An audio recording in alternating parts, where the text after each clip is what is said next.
Assalamualaikum warahmatullahi wabarakatuh. Apa kabarnya pemirsa di rumah? Kembali lagi program Kesehatan Jendela hadir menjumpai Anda. Edisi Sabtu 28 April 2018. Dan setiap minggunya di program ini membahas mengenai beragam permasalahan tentang kesehatan.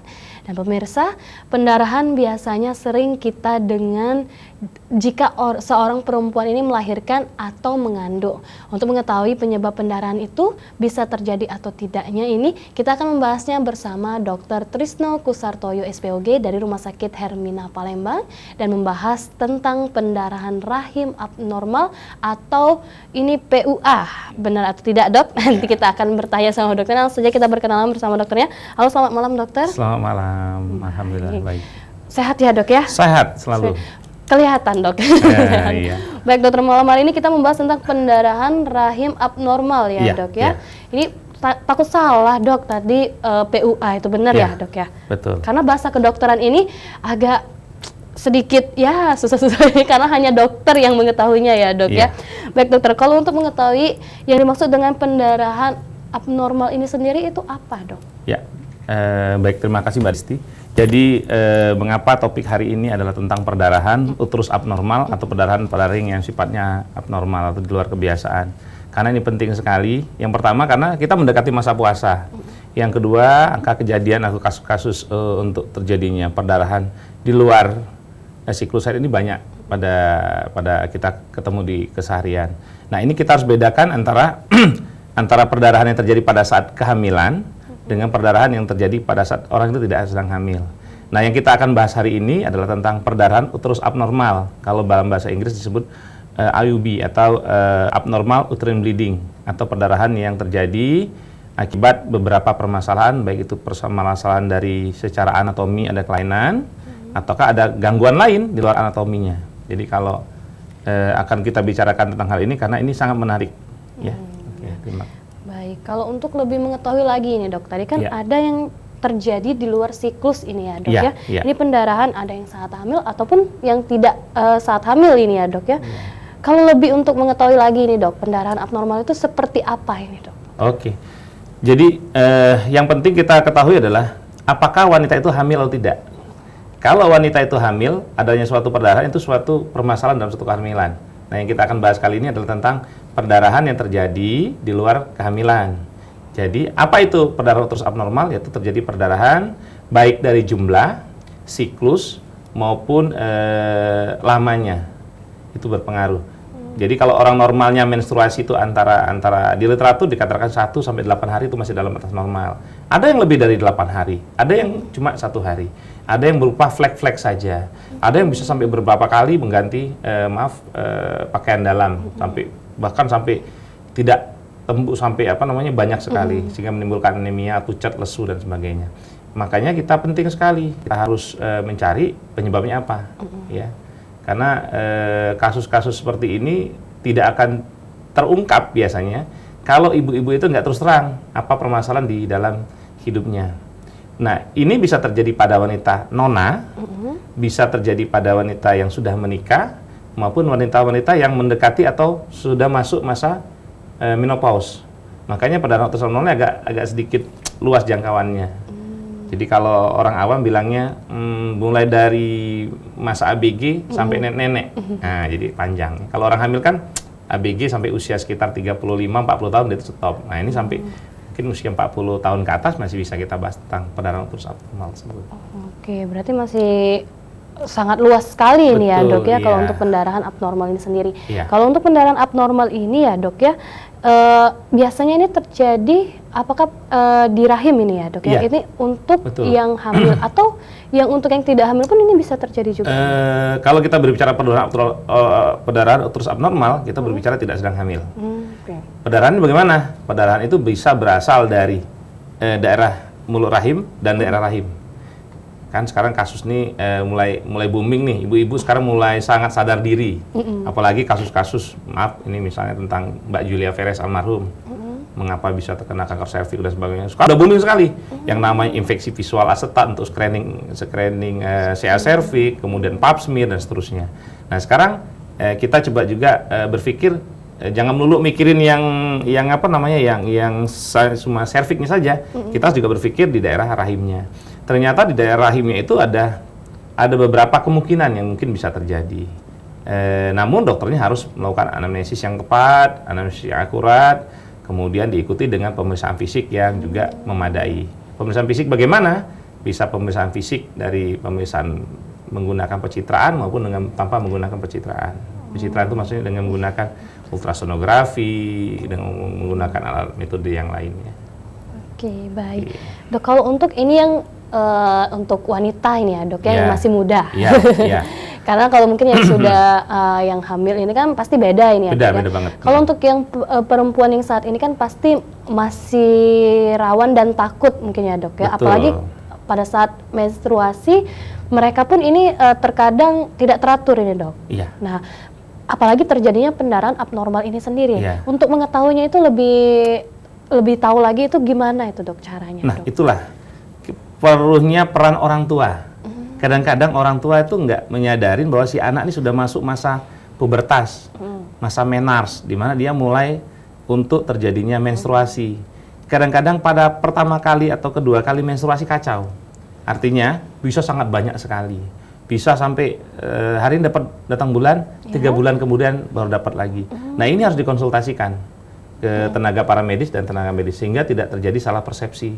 Karena kalau orang sudah tanda kutip ya, kalau kita berbicara tentang menars tentu secara genetalia dia sudah dianggap dewasa. Wanita yang sudah menstruasi dianggap dia sudah bisa untuk hamil. Oleh karena itu peran serta orang tua itu sebenarnya penting sekali untuk menanyakan, nak gimana mensmu sakit atau tidak, banyak nggak mensnya. Sebab beberapa kali kejadian datang dengan anak-anak usia 14 tahun, 13 tahun, 15 tahun datang dengan kondisi anemia, perdarahan banyak. Sementara kita berpikir, kalau perdarahan itu ada 2 kemungkinan nih. Kalau nggak abortus, berpikir nih, kalau nggak ini adalah perdarahan rahim yang abnormal. Karena kita nggak tahu ya, namanya zaman sudah modern, di mana pergaulan mungkin sudah sangat tidak bisa terkontrol lagi, faktor agama juga berperan di sini. Ya. Karena umur pun tidak menjamin ya dok ya. Iya betul. Walaupun baik itu dia pendarahan tadi yang abortus atau karena ini ya dok iya, ya. Iya. Karena yang makanya ya itulah itu yang jadi concern kita hari ini. Iya. Dok, kalau untuk jenis-jenisnya ini dok, apakah pendarahan abnormal ini ada jenis-jenisnya dok? Ya, jadi kalau kita berbicara tentang pendarahan uterus abnormal sudah ada konstitusinya dari FIGO ya. Federasi Internasional Ginekologi Obstetri sekitar tahun 2006-2007. Dia mengklasifikasikan menjadi beberapa macam ya. Jadi disebut dengan nama, kalau dulu diklasifikasikan sebagai nama, kalau dulu ya sebelum tahun 2006 kita sebut sebagai pendarahan uterus disfungsional. Jadi perdarahan yang terjadi akibat gangguan haid, akibat hormonal. Kalau sekarang tidak, sekarang sudah ngikutin pola yang dibuat oleh para ahli di bidang obstetri ginekologi. Jadi beda menjadi palem koin nama istilahnya. Palem koin. Jadi ini berdasarkan hasil kelainan anatomi dan bukan kelainan anatomi. Jadi palem itu apa? P-nya polip. Polip. Pernah dengar polip ya? Pernah. Ada di hidung polip iya. juga. Nah. Yang ganggu banget itu. Itu polip. Nah, ada juga polip di mulut rahim. Namanya polip. Polip endometrium bisa polip di ektoservik maupun bisa juga PA, A-nya adenomiosis. Apa itu adenomiosis? Adenomiosis itu adanya jaringan yang menyerupai jaringan endometrium tapi masuk ke dalam otot rahim. Jadi rahimnya keras, cenderung perdarahan banyak, dan sakit luar biasa. Nah ini kadang-kadang kita nggak terdeteksi. Keluhannya kalau main sakit, senggugut, bahasa Palembang ya. Senggugut, sakit. Nah itu sering datang. Akhirnya cuma makan obat menghilang nyeri, hilang. Besok lagi main, sakit sekali, perdarahan banyak. Hati-hati itu adalah adenomiosis. Yang berikutnya L itu adalah leomioma. Leomioma itu bahasa awamnya disebut miom. Miom mungkin ibu-ibu para wanita udah tahu miom, gampang. Miom. Palem. C-nya gangguan koagulasi. Nah, kalau palem ini hanya bisa kita deteksi dari pemeriksaan secara langsung. Karena bisa kita lihat secara anatomi.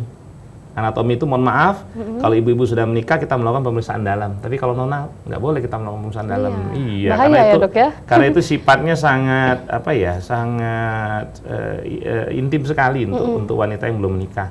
Tapi kalau pada wanita yang sudah menikah, mungkin kita atas persetujuan suami dan pasien kita bisa melakukan pemeriksaan fisik, mungkin melakukan pemeriksaan in speculo, mungkin kita bisa melakukan pemeriksaan pencitraan, bahkan yang lebih canggih lagi kita bisa pakai namanya hysteroterapi atau salin ultrasonografi.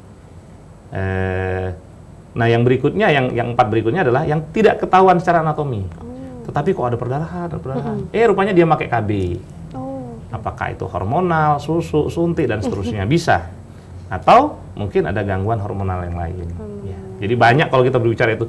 Kalau dulu kan cuma tahu, oh ini hanya gangguan mens nih. Ngatasinnya nyetopin perdarahannya aja. Nah ini enggak, kita harus mencari penyebab. Jadi kalau ada sesuatu permasalahan yang dicari adalah pengobatan etiologi, bukan simptomatik. Bukan cuma ngilangin nyerinya, tetapi menghilangkan penyakitnya. Kira-kira gitu. Ya. Ini semakin penasaran ini, penyebabnya ini apa ya dok ya sebenarnya ya? Tapi sebelum kita bahas lagi nih ya dok ya, kita jeda dulu iklan sebentar dok. Untuk pemirsa di rumah yang ingin berinteraktif, yang ingin bertanya bisa melalui telepon di 07113646666 atau di 364111 masih dengan tema kita pendarahan abnormal. Jangan kemana-mana, tetap di Jendela.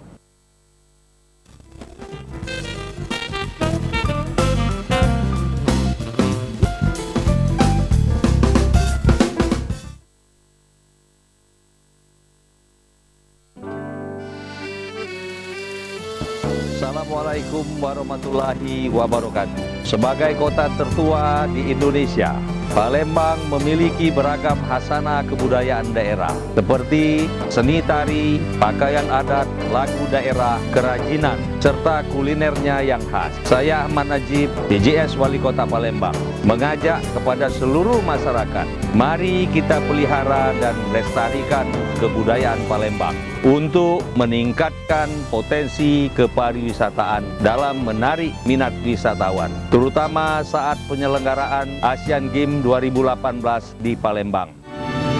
Aesan gede pakaian pengantin, dipakai pengantin Indonian. Payo sukseskan Asian Games ke-18 di Kota Palembang dengan menjaga dan melestarikan kebudayaan. Wassalamualaikum warahmatullahi wabarakatuh.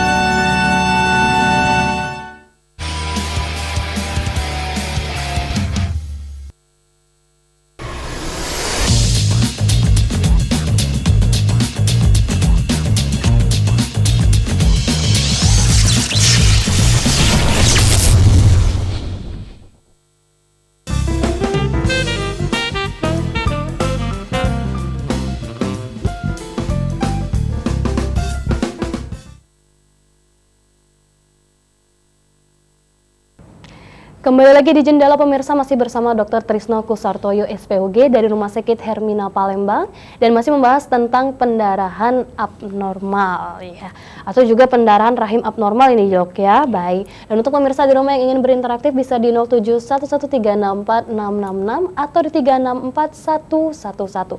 Baik dokter, kita lanjutkan kembali ini dok ya. Kalau tadi untuk membahas tentang pendarahan abnormal ini, kalau untuk yang menyebabkannya sendiri ini dok, itu apa dok yang menyebabkannya? Iya, kadang-kadang beberapa pasien menanya, dok, kok saya terjadi perdarahan, sebabnya apa gitu ya? Kalau mau kita telusuri sebenarnya kembali kepada habit, kebiasaan kita ya. Jadi salah satu penyebab yang paling sering yang mungkin belum pernah diteliti oleh para ilmuwan yaitu pola hidup kita. Di mana pola hidup kita itu harus seimbang. Makannya cukup, artinya cukup 4 sehat 5 sempurna kalau dulu ya. Kalau sekarang makan seimbang ya, artinya cukup buah, sayur, lauk dan sebagainya. Kemudian jaga postur tubuh, jangan terlalu orangnya obes, gemuk. Karena cenderung orang gemuk mempunyai kadar hormonal estrogen lebih tinggi, katanya gitu ya. Berikutnya adalah olahraga. Dengan olahraga pasti akan bisa mengontrol transmitter otak untuk menghasilkan hormonal secara lebih baik. Nah, kalau kita berbicara penyebab, pasti balik lagi ke definisi ulang. PUA disebabkan oleh palm coin, polip, adenomyosis, leiomyoma, malignansi. Malignansi ini apa? Nah, ini yang kadang-kadang kita bahas. Itu yang sering ibu-ibu disebut sebagai dengan nama penebalan dinding rahim. Kalau kita ngomong hiperplasi, ibu-ibu kalau yang badannya gemuk, DM ya, cenderung darah tinggi ya, orangnya obes, cenderung biasanya datang dengan keluhan perdarahan. Wah, itu ada kemungkinan itu adalah suatu penebalan dinding rahim atau hiperplasi. Nah, itu hanya bisa dilihat dari pemeriksaan in speculo dan pemeriksaan pencitraan. Kemudian untuk membuktikannya pasti harus dibuktikan dengan hasil pemeriksaan histopatologi. Apa itu histopatologi? Histopatologi itu kewenangannya dokter sejawat patologi anatomi yang dia memeriksa pakai mikroskop. Jadi hasil pemeriksaan, hasil operasi atau biopsi atau tindakan dari dokter kandungan akan diperiksa langsung diserahkan kepada patologi anatomi biar bisa menentukan oh ini jinak, oh ini ganas, oh ini penyebabnya ini. Sehingga apa? Terapi atau treatment pengobatan yang lebih terang. Nggak mungkin penyakit A ditembak ke B. Kalau penyakit A, maka tembakannya A. Penyakitnya miom ya diobatin miomnya. Nggak mungkin miom ngobatin ke yang lain. Ya. Jadi faktor habit, faktor kebiasaan, makan. Karena wanita sekarang, bukan wanita ya, pria dan wanita di Indonesia sekarang udah mulai berubah pola makannya. Lebih seneng yang fast food, lebih seneng yang sifatnya makannya nggak terlalu baik. Artinya dalam jumlah yang cukup, baik itu protein, kalori maupun serat dan vitaminnya. Sehingga ada kecenderungan si wanita mempunyai kadar estrogen yang berlebihan. Kok estrogen terus ini sendiri ya? Karena begini. Karena kalau kita berbicara perdarahan rahim abnormal, wanita kan ada 2 hormon yang menonjol nih, estrogen, progesteron. Dua-duanya ini adalah untuk membentuk lapisan endometrium atau lapisan dinding rahimnya. Nah, kalau tidak ada keseimbangan keduanya, pasti ada problem. Problem pertama adalah mungkin terjadi penebalan dinding rahim, problem berikutnya terjadi perdarahan yang banyak. Oleh karena itu dibuat seimbang.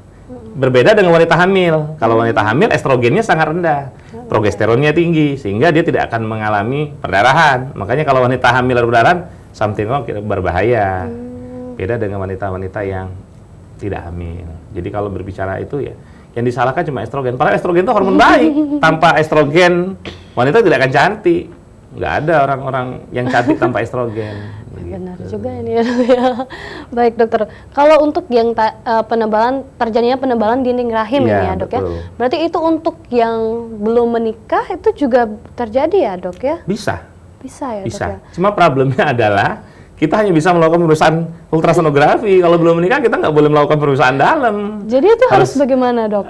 Kalaupun harus dilakukan tindakan, kita harus inform konsen panjang sekali. Orang tuanya inform konsen, dianya sendiri. Karena untuk membuktikan itu hiperplasi atau penebalan kan pasti histopatologi. Histopatologi kan dokter ahli patologi anatomi pakai mikroskop. Ngambil jaringan pakai apa? Kita harus melakukan tindakan kuretase, baik itu mikrokuret maupun yang kuretase yang seperti kuret orang sisa kehamilan seperti itu.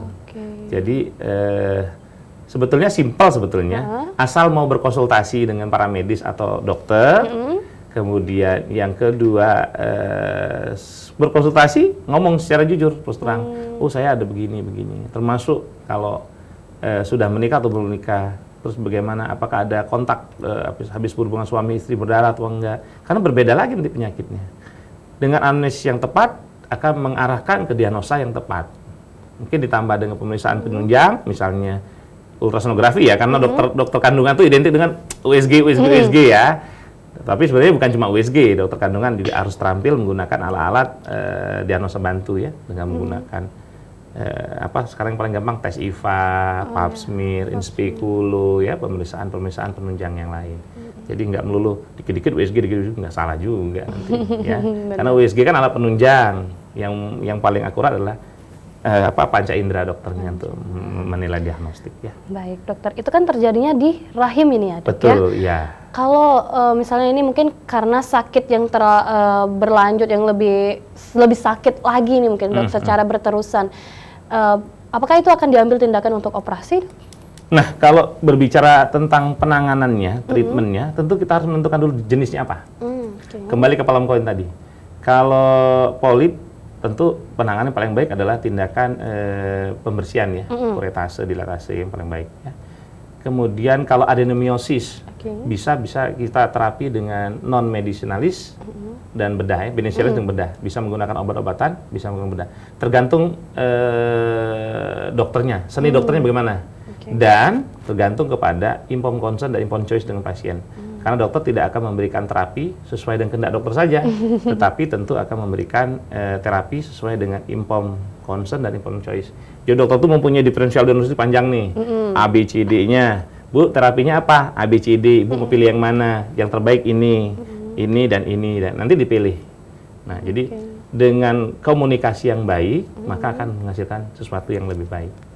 Ya, kira-kira demikian. Baik, kalau ini dok sedikit ya dok ya. Kalau misalnya sudah mungkin salah satu jalannya ini dok ya, adalah dengan operasi mungkin dok. Apakah itu akan mengganggu untuk kehamilannya nanti dok?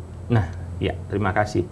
Wanita itu sebetulnya kalau kita flashback belakang ya, ada 3 yang bermasalah di perdarahan uterus abnormal tuh. Kalau sudah bersuami ya, satu dia nggak bisa sholat dan tidak bisa puasa. Yang kedua karena rasa nyerinya ia secara psikologis nggak nyaman. Yang ketiga dia tidak bisa merayani suami. Suaminya uring-uringan nih. Waduh mah, ini kapan nih mah berhentinya? Ini mah kapan berhentinya ya? Ini maaf ya dok, Desti masih garis nih. Iya, bener dok. Untuk tahu dokter. Kalau berhubungan sama 3 ini biasanya udah dia pasti konsul ke minimal ke bidan. Setelah ke bidan pasti ke dokter. Dok, gimana nih suami saya udah sekian minggu nih, misalnya. Atau dok gimana nih mens saya banyak banget nih, gue nggak sholat nih. Besok mau puasa nih, besok mau umroh nih. Kadang-kadang ibu bertanya, mbak-mbak ibu bertanya, dok gimana kalau saya mau men saya manjang nih, saya mau umroh nih. Umrohnya cuma 9 hari nih di Mekah sama Madinah nih. Itu suatu pertanyaan yang sering terjadi di lapangan. Nah, untuk mengatasi yang nggak nyaman seperti itu, tentu dokter memilih apakah harus dikasihkan obat-obat yang konvensional ataukah dengan terapi yang non obat, bisa dengan menggunakan operasi. Kalau berbicara operasi ada 2 kemungkinan. Mau diangkat apa enggak? Benar. Kalau kita udah putuskan untuk diangkat rahim, maka finish dia, nggak bisa punya anak. Karena rahim diangkat, mau nempel di mana? Ya, belum ada orang hamil di luar rahim. Kalau rahim maunya luar ekstra kehamilan luar kandungan. Sebab kalau hamil pasti kan di dalam kandungan. Kalau kandungan diangkat karena miom atau karena ada meiosis atau karena suatu keganasan, itu nggak ada lagi kesempatan untuk dia hamil. Makanya seni pengobatan itu tergantung kepada dokternya. Semakin matang dokternya dalam menganamnesis, semakin matang dalam mengambil keputusan, maka hasilnya akan lebih maksimal. Oke, baik. Oke, kalau untuk pendarahan abnormal ini ya dok ya, pendarahan ini lebih ke darah ataukah mungkin bisa berupa flek ini dok? Iya. Tadi kembali ke awal nih. Iya. Dari definisinya, awal. Dari definisinya, perdarahan uterus abnormal itu kan tergantung kepada jumlahnya, siklusnya panjang atau pendek, kemudian berapa lama terjadinya. Kalau ini 3 terganggu, udah klop deh masuk ke dalam definisi disebut perdarahan uterus abnormal. Misalnya begini, biasanya cewek ini mensnya antara 3 sampai 6-7 hari ya. Ini saya mens kok sampai 10 hari belum berhenti. Itu sudah termasuk golongan perdarahan uterus abnormal. Atau misalnya saya biasa ganti mop, saya merek ya. Misalnya saya ganti Softtek atau apa ya, pembalut misalnya. Saya biasa sehari 3 kali, ini sampai 5-6 kali tuh, basah terus. Dan perut saya sakit sekali. Itu hati-hati. Hati-hati itu adalah suatu kelainan dari perdarahan dari rahim. Atau misalnya sudah dikasih obat, pemakaian obat kontrasepsi nih. Kok saya mainnya manjang. Nah, itu suatu permasalahan. Itu harus dikonsultasikan. Karena kalau enggak nanti bermasalah secara psikologi dia sebagai wanita dan psikologi dia sebagai seorang istri kepada suami. Dan apalagi ini bulan puasa bentar lagi nih. Inginnya ibu-ibu berlomba-lomba 30 hari full puasa. Benar, dok. Mencari pahala ya dok. Cari pahala. Baik, dokter. Kita ada penelpon dokter, kita angkat dulu sebentar ya dok ya. Halo, selamat malam. Halo, selamat malam. Halo. Halo, selamat malam.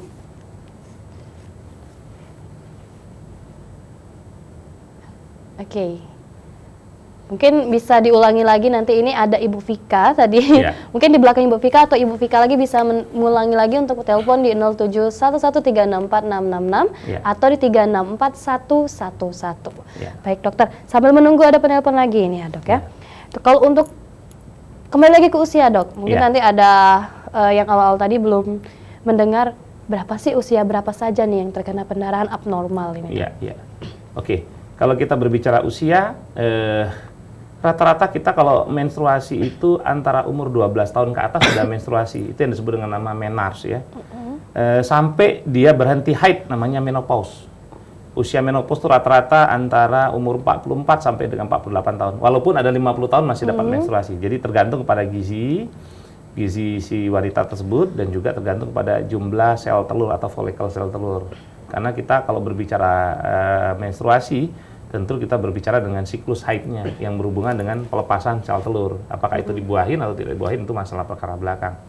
Nah, yang jadi problemnya adalah dominannya wanita yang mulai mens, awal-awal mens, dengan wanita yang berakhirnya mens, itu kacau. Makanya kita sering coding atau sering kategorikan sebagai perdarahan uterus abnormal karena gangguan hormonal. Jadi ovulatory dysfunction, jadi gangguan dari fungsi ovulasi. Nah, kalau wanita-wanita usia reproduktif di atas 20 tahun, 30 tahun, 35, itu cenderungnya adalah adenomiosis atau mioma uteri. Kenapa? Karena dia cenderung kandungan hormon estrogen dan reseptor estrogen dalam tubuh dia lebih banyak daripada anak-anak ABG dan anak-anak dan ibu-ibu yang sudah masuk masa menopause. Cenderungnya adenomiosis ya atau miom. Itu banyak sekali sering terjadi. Dan ini kadang-kadang menghambat proses kehamilan. Balik-balik juga udah ngurusin perdarahan, balik-balik itu kehamil.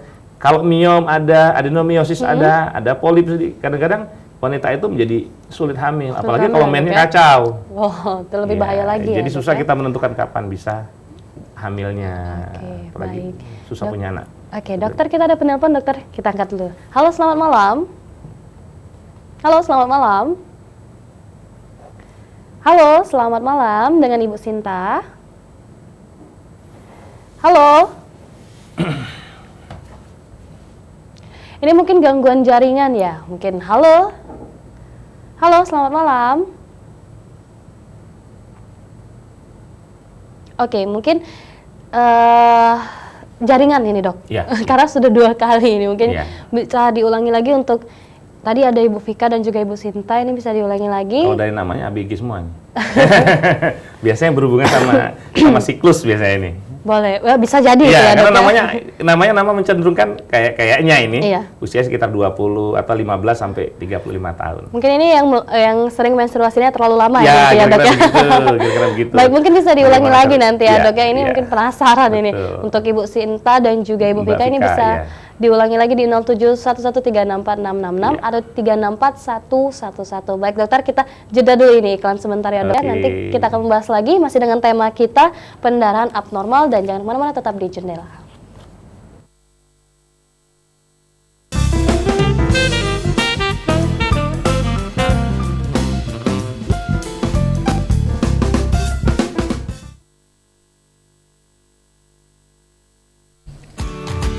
Balai Pendidikan dan Pelatihan Transportasi Darat atau BPPTD Palembang merupakan unit pelaksana teknis di bawah Badan Pengembangan Sumber Daya Manusia atau BPSDM di lingkungan Kementerian Perhubungan. BPPTD Palembang menyelenggarakan pendidikan dan pelatihan di bidang transportasi baik dalam bentuk diklat pembentukan maupun diklat teknis. Adapun diklat pembentukan yang ada di BPPTD Palembang saat ini yaitu Program Studi Diploma 3 Lalu Lintas Angkutan Sungai, Danau, dan Penyeberangan atau LLASDP. BPPTD Palembang memiliki berbagai fasilitas yang lengkap, di antaranya aula dan ruang kelas, laboratorium, ruang praktek pengukuran kapal dan menggambar teknik, kapal keruk dan kapal latih, serta fasilitas lainnya. Mari bergabung bersama kami di Sekolah Kedinasan Kementerian Perhubungan. Pengumuman dan lokasi pendaftaran dapat Anda lihat di bawah ini. ASDP! Awa! Awa! Awa! Yeah!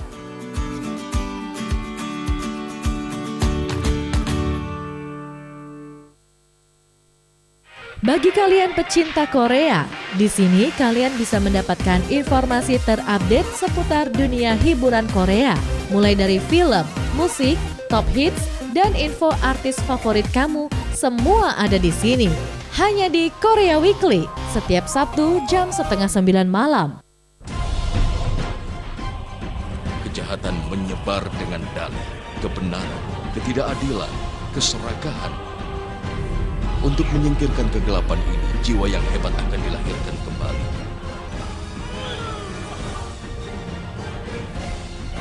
Dia bilang dia akan datang. Dia ada di sini sekarang. Jiwa yang hebat itu bernama Buddha.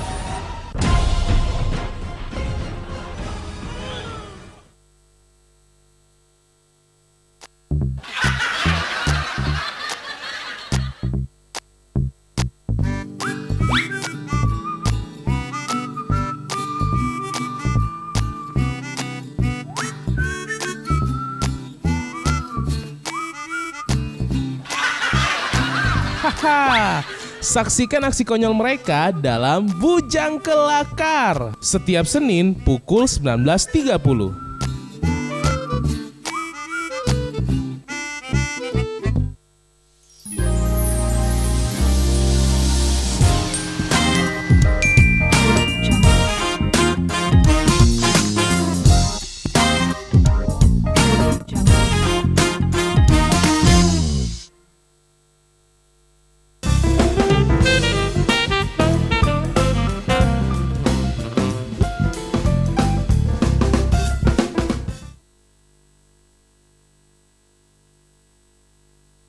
Kembali lagi di Jendela pemirsa, masih bersama Dr. Trisno Kusartoyo SPOG dari Rumah Sakit Hermina Palembang dan masih membahas tentang pendarahan abnormal.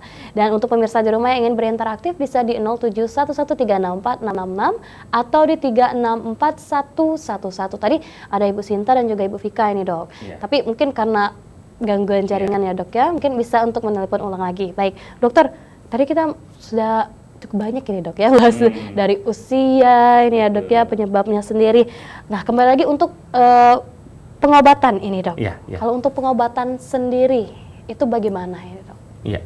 Kalau pengobatan, saya ulang tadi kan, pengobatan ada dua tipe ya. Ada yang disebut pengobatan bedah, ada yang pengobatan non bedah ya.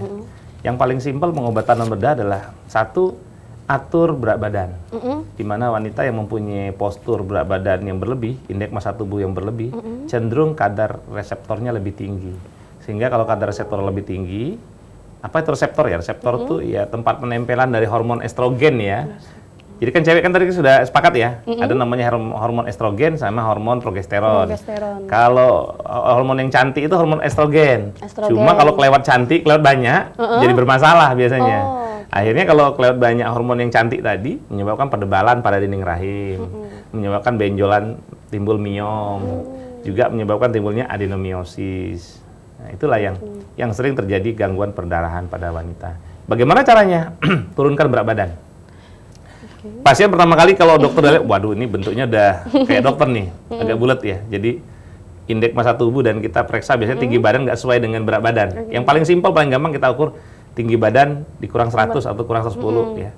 Kalau dia tidak termasuk lagi dalam kategori berat badan yang ideal, kita biasa sarankan sama pasien atau nona atau nyonya, tolong diturunkan berat badan minimal 10%. Kok diturunin berat badan sih? Ya, dengan menurunkan berat badan maka kadar estrogen dalam tubuh mudah-mudahan akan sedikit berkurang karena lemak bisa diestrofikasi menjadi estrogen. Itu yang pertama. Yang kedua, pola hidup sehat. Cenderung dianjurkan untuk melakukan gerak ya. Gerak fisik itu bisa ya jalan pagi secara mikal ya. Bisa olahraga fitness ya. Kalau anak-anak sekarang kan senangnya fitness ya. Oke, silakan nggak apa-apa. Asal jangan mengkonsumsi obat diet. Karena orang-orang yang ekstrim sekali menurunkan berat badan juga akan kacau menstruasinya. Orang yang sangat kurus sekali kacau menstruasinya. Orang yang sangat gemuk sekali kacau. Orang yang dikasih obat-obat diet bisa kacau juga karena secara hormonal dipaksa untuk berubah dari postur tubuh yang tidak ideal menjadi ideal. Yang berikutnya adalah pola makan. Kembali ke pola makan. Kita kayaknya sekarang harus memperbaiki pola makan. Termasuk saya. Saya sekarang udah beratnya 100 lebih. Saya harus diet nih kayaknya. Maka harus kita kontrol makan, apalagi ibu-ibu nih. Jadi makannya kalau bisa makan yang cukup gizinya tetapi dengan jumlah yang pas sehingga berat badannya nggak meningkat. Apalagi fast food, seafood segala macam ya. Junk food ya, termasuk minum yang kadang kandungan zat karbonasinya tinggi itu juga kurang bagus sehingga menyebabkan kondisi tubuh gula darah juga tinggi. Kenapa berhubungan? Karena orang gemuk, gula darah tinggi, hipertensi, obes itu juga berhubungan dengan suatu penyakit perdarahan juga. Jadi sangat berputar-putar juga di situ akhirnya kan. Kalau bisa diatasi, kita cegah, mudah-mudahan bisa. Baik, berarti pendarahan itu terjadi karena kekurusan ya, Dok ya? Ya, bisa. Kegemukan. Bisa. Dari kurus ke gemuk atau enggak gemuk ke kurus ini ya, Dok ya? Bisa. Dan diet itu bahaya, apalagi minum obat-obat diet ya, Dok. Jadi ubahlah pola hidup menjadi pola hidup yang sehat. Sebenarnya simpel sih sebenarnya. Benar, Dok. Sama satu lagi, banyak berdoa. Berdoa Iya. biar apa nih, Dok? Badannya Biar pas badannya atau pas. Biar badannya pas. badan pas atau badan kurus ya, Dok? Kalau rajin sholat, orang kegemukan susah, apalagi habis buka puasa. Kebanyakan makan apa ya? Makan buka puasa ngantuk, sujud bisa. Nah, itu udah nggak puas lagi. Benar. Nah, ini Itu kan dekat lagi puasa. Mungkin kita biar bukan yang yang gemuk aja, Dok, yang kurus Iya. juga. Oh, kurus Karena juga. kebanyakan makan. Iya. Baik, dokter. Ini sambil kita menunggu ini penelpon-penelpon Iya. di luar sana yang ingin bertanya ini bisa di telepon di 0711136466 atau di 364111 masih dengan tema kita pendarahan abnormal. Baik, dokter. Kalau untuk pendarahan abnormal ini sendiri ini ya, Dok ya. Kalau untuk menjadi salah satu tandanya adanya penyakit ini, Dok. Apakah akan terjadinya kanker, bisa terjadi kanker ataupun penyakit-penyakit lainnya ini, Dok? Ya. Kalau, makasih ya. Kalau kita berbicara apakah suatu keganasan atau tidak, tentu itu kewenangan klinis dari dokter kandungan bekerja sama dokter ahli patologi anatomi untuk menentukan apakah ini suatu keganasan atau hanya jinak, ya. Karena kalau kita berbicara keganasan, tentu pasti terapinya pasti akan lebih extended, lebih luas dibandingkan dengan sesuatu yang sifatnya jinak, ya. Kalau kita berbicara terapi, tentu pasti kita berhubungan sama bedah non bedah tadi, ya. Kalau mau jujur, untuk melakukan suatu pembersihan memang harus ekstrimnya harus diangkat. Misalnya nih, adenomyosis. Di literatur manapun dikatakan terapi yang paling bagus untuk adenomyosis adalah pengangkatan. Tapi kalau orang belum punya anak gimana? Itu menjadi permasalahan. Kalau orang yang belum punya anak, maka dokternya akan memilih, Bu, kita lakukan reseksi adenomyosis namanya. Jadi rahimnya dibelah, nanti jaringan daging yang menyerupai tumor yang keras di dalam rahim akan diangkat. Harapannya apa? Harapannya ibu tersebut rahim tidak diangkat dan bisa lebih mudah untuk hamil. Walaupun yang menentukan Allah semua ya. Walaupun dokter sudah mengobati, kalau Allah belum kasih juga belum hamil juga. Tapi usaha kita sebagai dokter, kita memberikan treatment yang terbaik. Miom, atau lagi. Miom itu susah. Kadang-kadang kalau ada miom susah hamil. Iya, memang ada beberapa miom yang membuat wanita jadi susah hamil. Maka oleh karena itu, kalau ada miom, biasanya dokternya tanya nih, usianya berapa tahun, sudah punya anak atau belum, anaknya sudah cukup atau tidak, baru kita putuskan untuk tindakan apakah cukup di miomektomi. Miomektomi itu bahasanya dikletei, di kalau Jawa ngomongnya dikletei. Dikletei itu diangkat miomnya saja, tapi rahim ditinggalkan. Atau harus diangkat semuanya.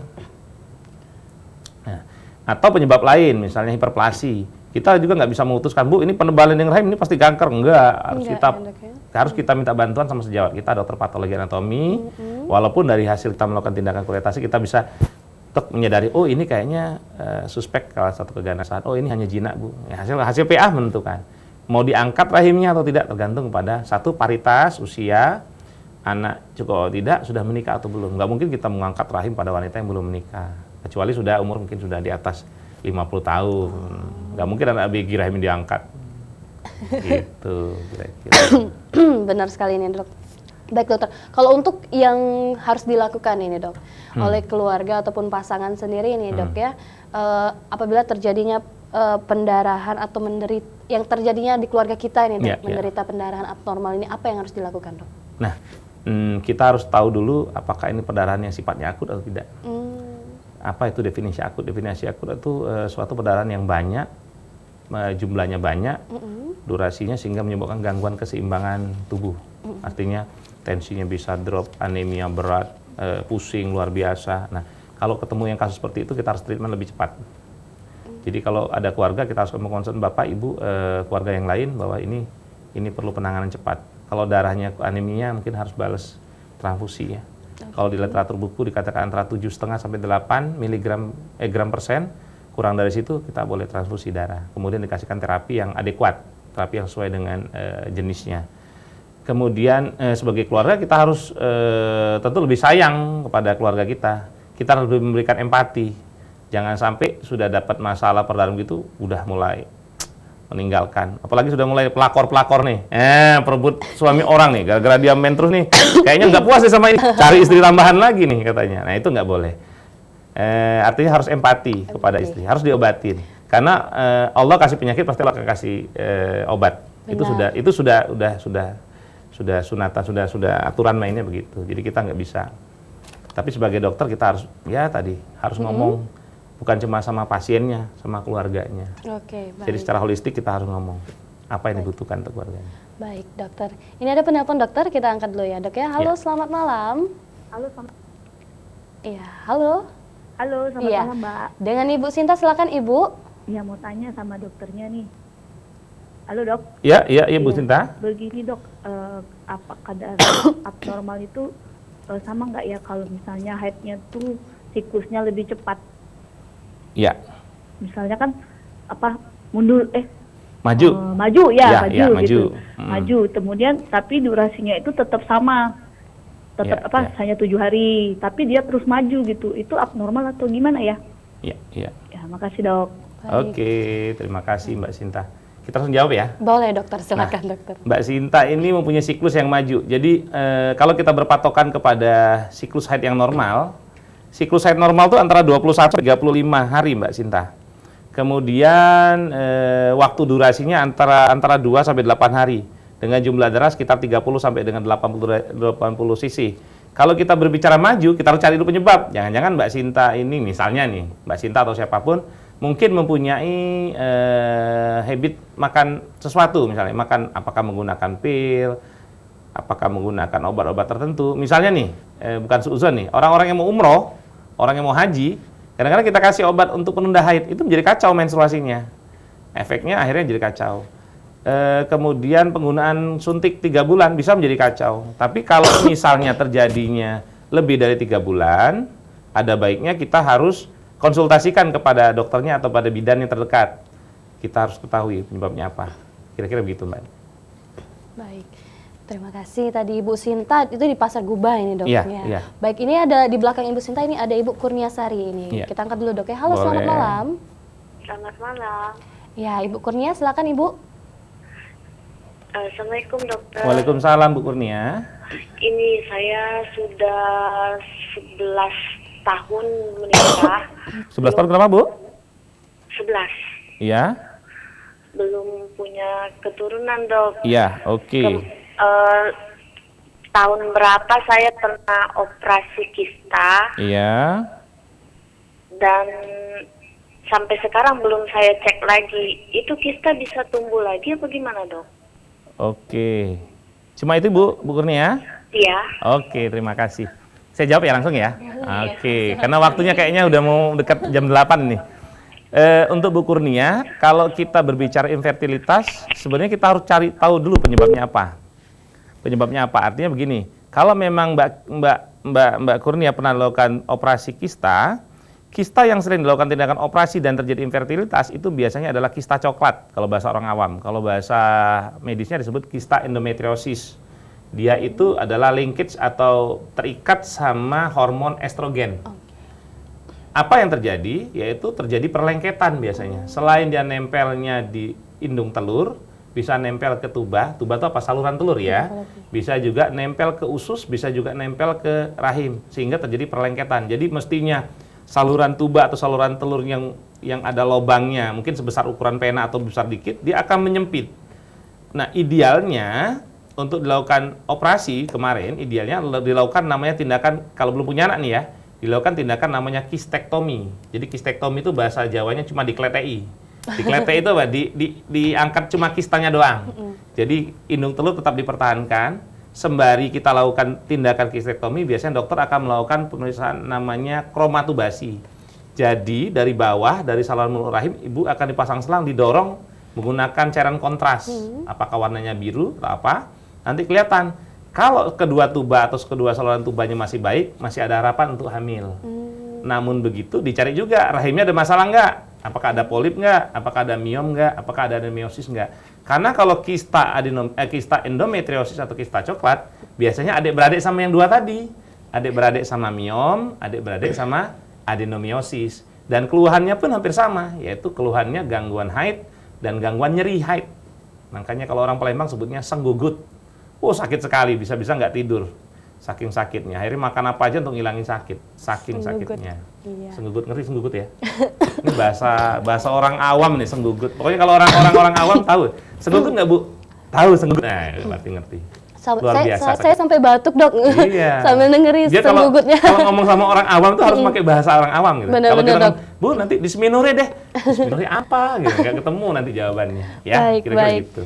Baik, Dokter, nanti kita akan lanjutkan kembali, Dokter, ya. Kita Ya. jeda dulu iklan sebentar. Dan untuk pemirsa di rumah ini, mungkin masih ingin bertanya dan kami masih bisa menerima telepon Anda di 0711364666 atau di 364111. Tetap di Jendela.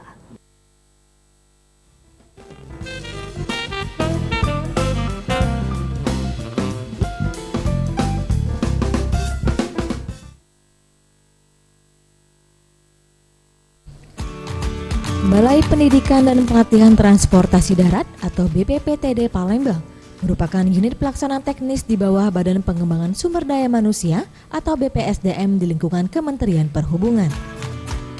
BPPTD Palembang menyelenggarakan pendidikan dan pelatihan di bidang transportasi baik dalam bentuk diklat pembentukan maupun diklat teknis.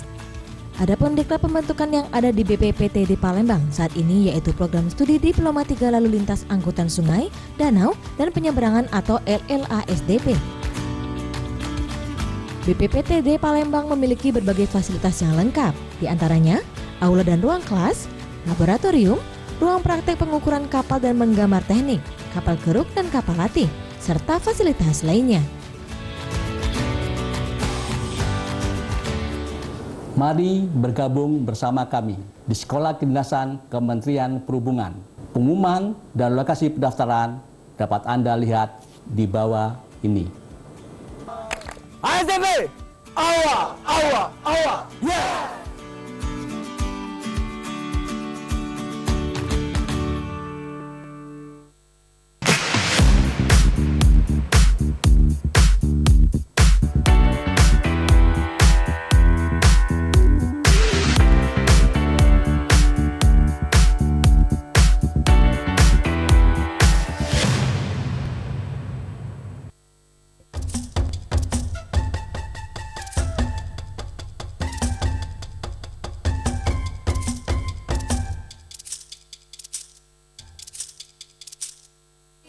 Kangen sama video klip ini?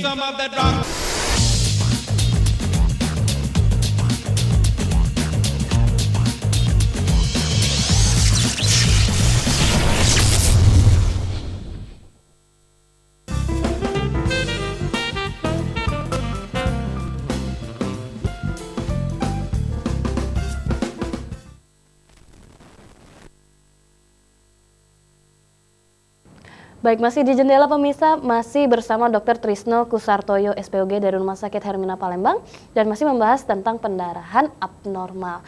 Nah, tadi Dok, mungkin ada sedikit tambahan ini Dok ya, kalau nggak salah. Mbak Kurnia tadi yang dari Bukit Lama. Kalau kita berbicara masalah infertilitas, Mbak Kurnia, harusnya secara jujur kita katakan 40% juga harus dicari dari suami. 60% dari si ibu. Jadi seringkali kalau infertilitas yang disalahin selalu pihak wanita. Tetapi harus jujur bahwa 40% penyumbang terbesar memang wanita, 40% dari pria. Idealnya harus dicek analisa sperma segala macam. Kemudian jangan-jangan sering nggak di tempat juga pas lagi ovulasi atau pematangan sel telur, suami nggak ada di kota, jadi nggak bisa mendapatkan keturunan. Jadi banyak faktor. Kalau sudah semua diperiksa ternyata tidak ketemu penyebabnya, baru kita sebut unexplained infertility. Kalau unexplained infertility ya susah ya. Hanya Tuhan yang bisa mencari jawabannya ya. Karena teknologi sekarang sudah canggih. Bisa inseminasi, bisa bayi tabung.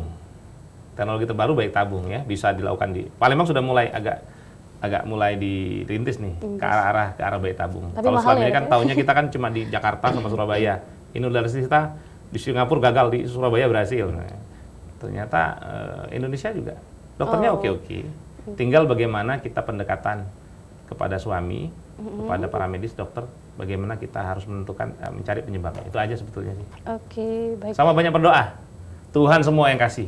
Benar. Pokoknya Tuhan semua kasih. Kalau kata Ustadz Yusuf Mansur, banyak berzakat. Nah, walaupun wanita penyumbang terbesar ini Dok ya, 60%, tapi ini juga ada beberapa persennya dari 40%-nya itu laki-laki juga Dok ya. Jadi jangan salahkan perempuan. Iya. Baik, Dokter, kalau untuk gangguan ini sendiri Dok ya, gangguan penyakit pendarahan abnormal ini, apakah ini adanya terjadi karena keturunan, Dok? Nah, kalau berbicara keturunan, di literatur belum ada yang berani menyebutkan penyakit ini berhubungan sama genetik keturunan. Tetapi kalau breast cancer atau kanker payudara bisa berkorelasi dengan tumor atau kanker pada ovarium. Memang ada hubungannya, namanya BRCA, breast cancer antigen.